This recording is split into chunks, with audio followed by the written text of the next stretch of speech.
Derik Queen is the most important Terp for Maryland to make a deep March Madness run.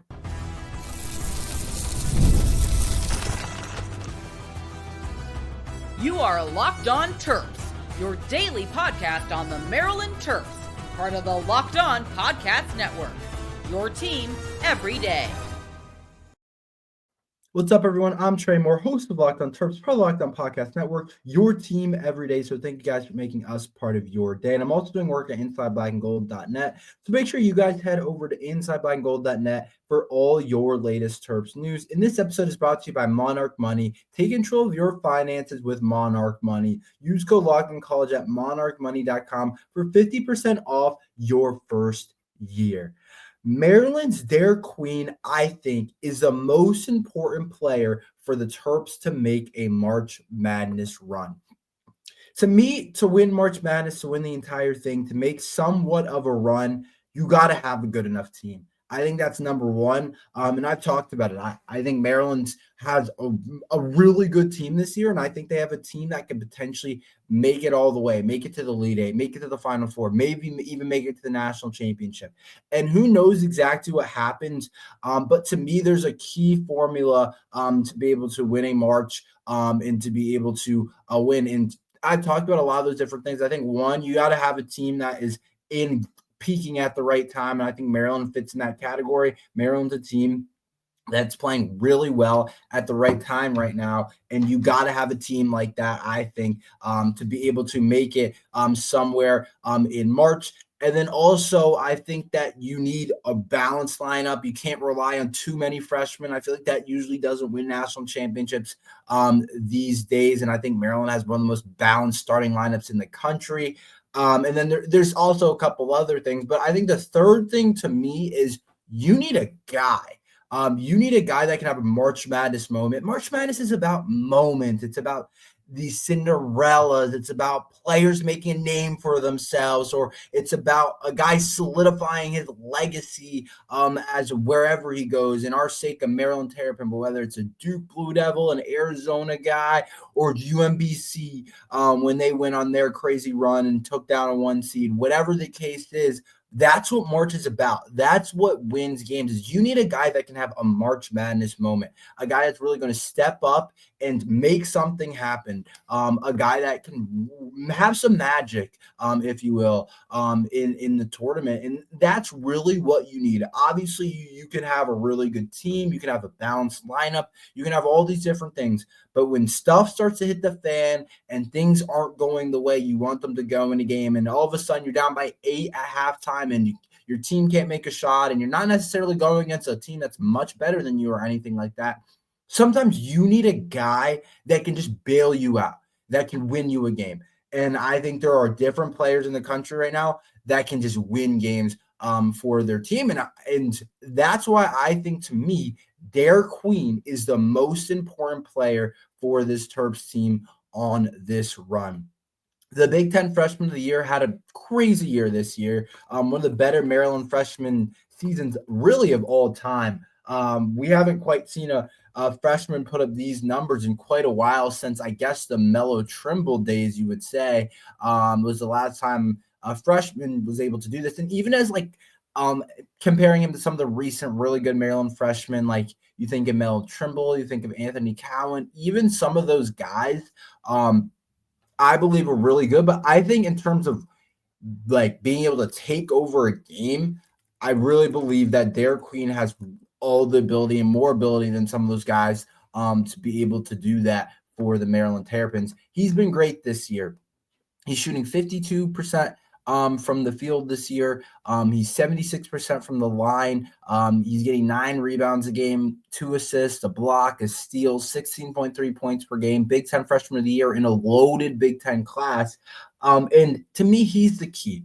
If Maryland wants to make a deep run, it's going to be because DQ is at his best. And we saw that on our game in the Big Ten semifinals against Michigan. We saw exactly kind of what that is. And a game that Maryland probably should have won, we needed a guy to really take over for us. Things weren't going exactly probably how we wanted them to. At the half, we were down, and we definitely needed somebody to pick us up. And Derik Queen did that for the Terps. Really was by far our best player. 31 points against Michigan. And I think that was an example of we're in a Big Ten semifinal game. And obviously Maryland didn't win that game, but Maryland should have won that game. And without Derik Queen, Maryland might win that game, lose that game by like 8. And to me, that was a really good example of saying, hey, we're going to need Derik Queen to get us out of this. We have a really talented starting 5, but a lot of stuff isn't going. Ronnie Rice isn't playing his best ball. Gillespie's shot isn't quite going in like we want it to. Celton Miguel's playing pretty solid, but we're going to need Queen to probably give us 30 in order for us to win that.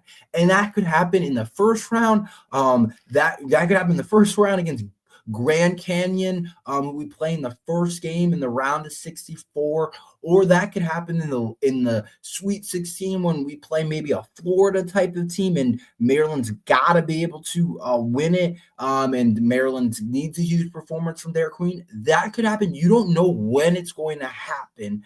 But to me, a team that wins it has a really balanced team, but a lot of guys that can do a different thing, but you also need a star. You need a guy that can shine bright in that March Madness moment and not a guy that's going to hide away. And that's part of the reason why I think some teams are going to struggle in March, because if a team doesn't know who their guy is, then they struggle. And I think Maryland has that really nice balance where we have 5 guys in our starting lineup, average double digits, all can create a lot of different chaos, all can do a lot of things really well. But we also know that when we need somebody to get 30, everyone's looking at Derik Queen. And maybe Rodney Rice could have a big game. Maybe Julian Reese will have a big game. But when the moment's huge and Maryland's down by 4 points with 3 minutes to go in the second round, let's say against Memphis or Colorado State, I think is the other team that we possibly could play, you might have to say, hey, Derik, this is your moment. This is why we recruited you. We need you to take us down the stretch, take us home, make a shot, whatever the case is. You need that in March Madness. And that's how a lot of these really cool stories happen, because the guy that's not supposed to go off, and Derik Queen doesn't quite fit that category. Obviously, he's the Big Ten Freshman of the Year. But a lot of teams have guys that aren't supposed to go off, or a star that nobody knows about goes crazy. Remember that shooter against Kentucky last year? I don't know how many threes he made, but I watched that game and I said, wow, Kentucky can't do anything with that. This guy's making crazy contested shots. This guy's doing insane stuff. He's having a March Madness moment. And that's one of those examples where it's like, there's not much you can do with that. This kid's having a March Madness moment. And so to me, that's what Derik Queen is for us in March. And I think he's our most important player. Obviously, everyone else is really important for the Terps, and we need them to be able to win games down the stretch. But to me, Derik Queen is the most important player. Like, if I was like, you take one player on Maryland's roster, it's Derik Queen. And we're going to need a team effort to make a run. But I'm telling you, if we get Florida, let's say, skip forward, and Maryland's able to make it to the Sweet 16, who knows what happens? You're probably going to need Queen to have 20-plus points in a big game. That's just the way it is. And that's how he's been all year. He's delivered some huge games for us. Like I talked about, the Michigan game recently was one. Excuse me. I apologize for that. The Michigan game was one where he went crazy. But he's had other games like that where it's either for us to win the game or for us to stay in the game. There's been games like that this season. And of course, Maryland's a team this year that hasn't gotten blown out, but he's had performances where it's like, we just need him to go crazy. Like 29 points against Rutgers in a win. Penn State coming off a tough loss to Michigan State. He got us 23. Illinois in the game where we cracked them, he gave us 25. Minnesota, he gave us 27 in a 6-point game. There's been many games like this. Purdue early on the season to just stay in the game to keep us afloat. 26. You guys remember our second real game against Villanova where we won by 1 point? Derik Queen was the reason down the stretch, and it doesn't always look like him dropping or 25 points. Sometimes it's going to look like him getting 2 offensive rebounds or him having the best pass. He's a Jokic type of player. A lot of people are saying that. I think that's what Angel Reese said, who's Julian Reese's brother or sister, excuse me. A lot of you guys probably already know Angel. She's more popular than Julian, but of course, Angels, I think she tweeted out that Derik Queen's like a Jokic, and that's the way it is. It's not going to be flashy for Derik Queen. It's not going to be super cute or anything like that. He's just going to get it done in more of a like old school type of way, this European type of style where it's like, okay, he might not be the most athletic cat on the floor, but he's just so skilled. And so to me, he's the key for us making a run. He's our star. He's our McDonald's All-American. He's our lottery draft pick. I've seen him going as high as 5 in mock drafts. People are really high on Derik Queen, and I'm high on him too. And I think for Maryland to really have the tournament that they want, I think Derik Queen has to be a huge part of that for the Terps this year. What is a good run for Maryland basketball? Where will I feel happy? What round does Maryland need to make it to? What needs to happen for this to be a successful tournament and end up being a successful tournament for Kevin Willard? We'll talk about that next.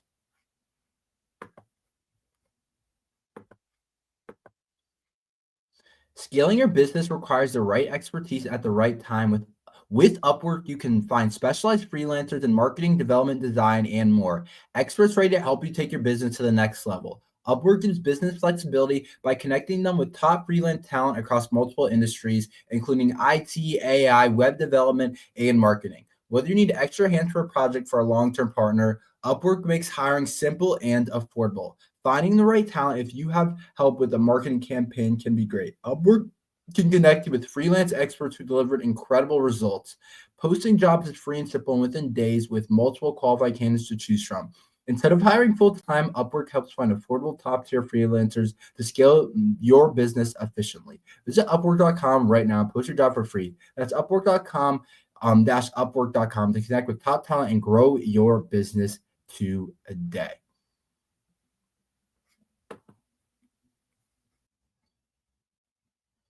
Life moves fast, especially when you have a family. One day you're watching your kids take their first steps, and before you know it, they're off to college. That's why securing the future is so important. Fabric by Gerber Life makes it simple to get term life insurance that fits the family needs. With Fabric, you can apply for term life insurance online right now from your couch. You could be covered in 10 minutes, and in many cases, no health exam is required. As a parent, I want to make sure my family's financially protected no matter what happens. Fabric gives me that peace of mind. You can get millions of dollars in coverage for less than $1 a day. So protecting your loved ones doesn't have to break the bank. Fabric also offers a free digital wills and access to investment accounts to help you plan for your children's future. Join the thousands of parents who trust Fabric to help protect their families. Apply today in just minutes at meetfabric.com/LockedOnCollege. That's meetfabric.com/LockedOnCollege. Policies issued by Western Southern Life Assurance Company. Not available in certain states. Price subject to underwriting and health questions.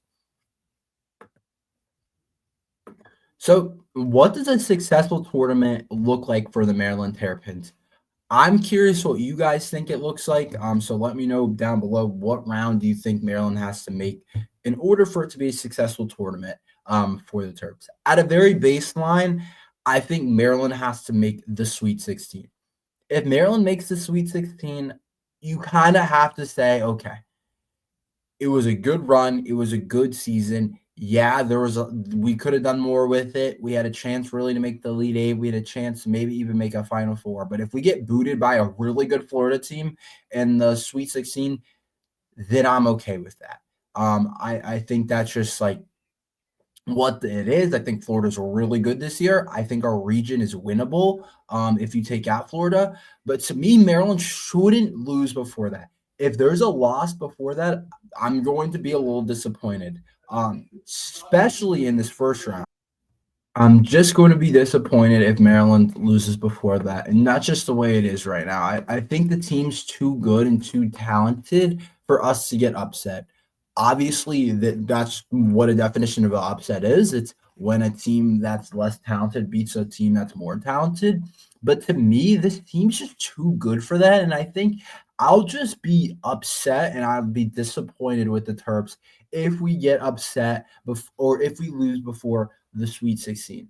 I think losing to Grand Canyon just shouldn't happen. We're better than them in every which way. We're the better team than them. And plus, playing in the Big Ten, besides the teams in the SEC, Big Ten's probably second best conference right now. Playing in the Big Ten definitely 100% gives us the challenge and gives us the looks every day to prove to ourselves that you play better teams than this for the entire season. Like even the worst teams in the Big Ten would have a really good chance at beating Grand Canyon. I think every team in the Big Ten will be favored against Grand Canyon. I'm almost positive about that. And so for me, for the Terps, you can't get upset by a team like this after the year you had. That would just be kill all the momentum and be really kind of disheartening for a lot of people like me, like the fans. I think a lot of people are expecting a lot. And then to lose to a Grand Canyon team that you're 10.5-point favorites against or something like that, a team that you absolutely 100% should beat, a team that you're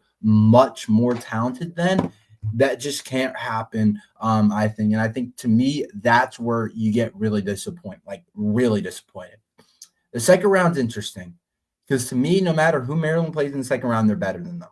And that's just not me just saying stuff like when the line, hopefully when Maryland beats Grand Canyon, we hope and pray. You don't want to say stuff too quick and then all of a sudden you're in a dogfight on Friday. But again, I'm an analyst. I'm not playing the game. So to me, it doesn't really matter what I say because none of the players or coaches are probably listening to it. And so I'm going to get ahead a little bit. If Maryland wins this first game, which they absolutely should against Grand Canyon, you're going to get either Memphis or Colorado State. And to me, it's a really weird type of matchup in terms of those two because Memphis is the 5, but Colorado State's actually the favored team.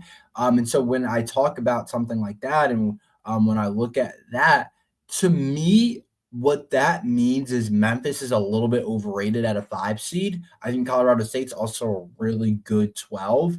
But whoever wins that game, Maryland's going to be favored against. And to me, I've seen Memphis play. We're better than Memphis. We are. We just have a little bit more than them. Memphis is a good team. Haven't watched Colorado State, but I'm pretty sure Maryland's a better team than Colorado State. Unless something crazy has happened over there, I'm pretty sure Maryland's a better team. Or everyone would probably be talking about Colorado State as a potential 12 seed that could go really far. And to me, I just think the year that we put together, this rebound year under Kevin Willard, I don't know. This is why I kind of get tied up and I'm like, we got to at least make the Sweet 16. Obviously, I want to go forward. I don't know when we're going to be this good again. Kevin Willard could have a really good portal class next year, but it's going to be tough to beat this team. It's going to be tough. This team is just it's just different. And we got lucky a little bit, as well as I thought Kevin Willard did a really good job, but like I said, it's a little bit of luck with how good this team ended up being in terms of the talent, because you never know exactly how things are going to come together. But like I said, Kevin Willard did a really good job. I don't know if we're going to be this good again. We get Gillespie back. We get Rodney Rice back. We lose 3 of our starters. Who knows what Willard does in the portal, but you just don't know when we're going to be this good this game, when we're going to have a talent like Derik Queen. And to me, all that means is you got to win these games. You got to, because you just don't know when it's going to be happening again. And so when you have this momentum as a program, to me, you got to figure out how to win these games. And that's just the way I see it. Let's talk about, before we get into March Madness, who are my MVPs of Maryland basketball. We will do offensive, defensive, and overall MVP for Maryland basketball. We'll talk about that next.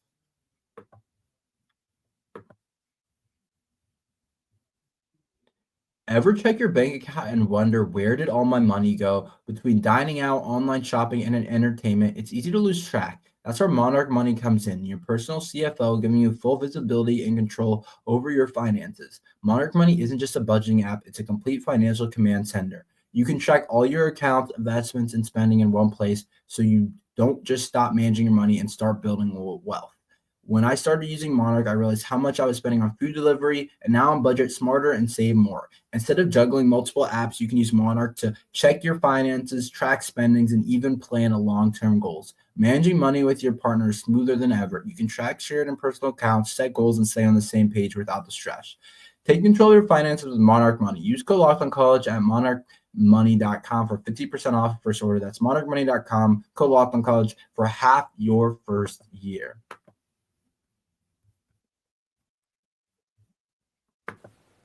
The NCAA tournament is here, and so is the bracket breakdown. Locked On Podcast Network and Amazon Fire TV channels are teaming up to deliver NCAA tournament coverage like never before.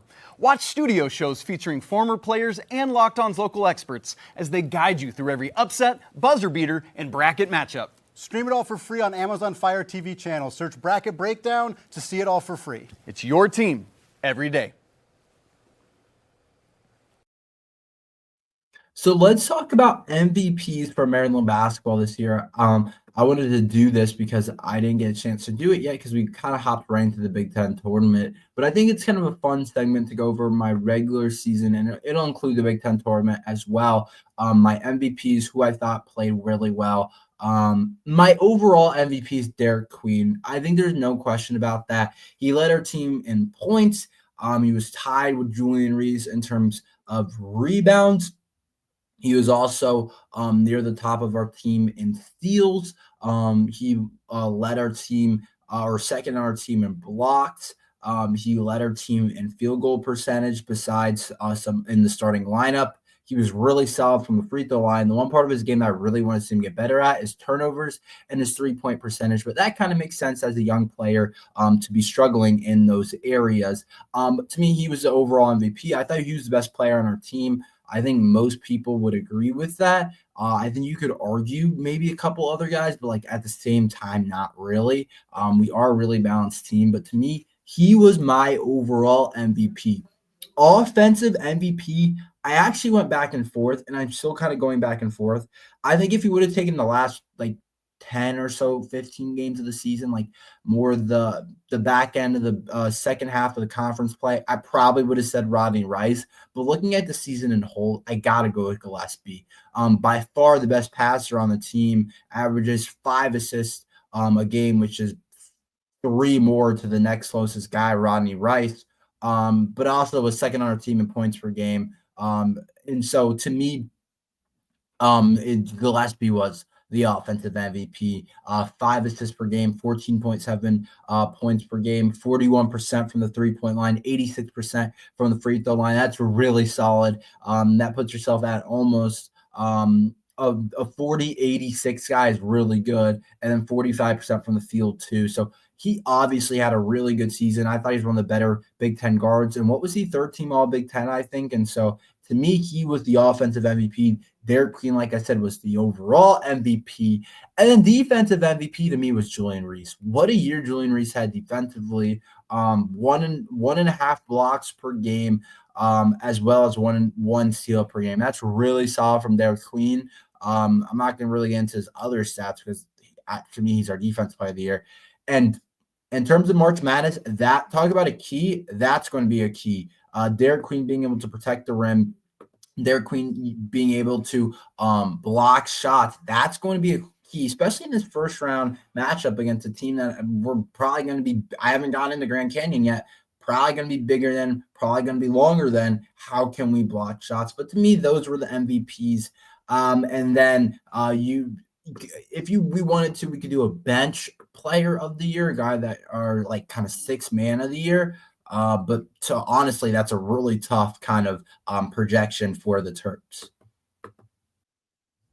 But just to give you guys a little bit of a heads up, what we will be getting into the next couple of days, we'll be talking about the games, the next couple of games, and we're going to be talking and previewing our game against Grand Canyon. Maybe I'll be able to get some guests on. We'll see exactly. I could not be more excited that we're in the tournament, especially for me having to talk about this every day. It's awesome to have a team that's good and in the tournament, and I really can't wait to see what we can do. But that's all we have for today. So thank you guys for listening to Locked on Terps. Make sure you guys like and subscribe. We're here every day talking Maryland football and basketball. So thank you guys for listening to Locked on Terps.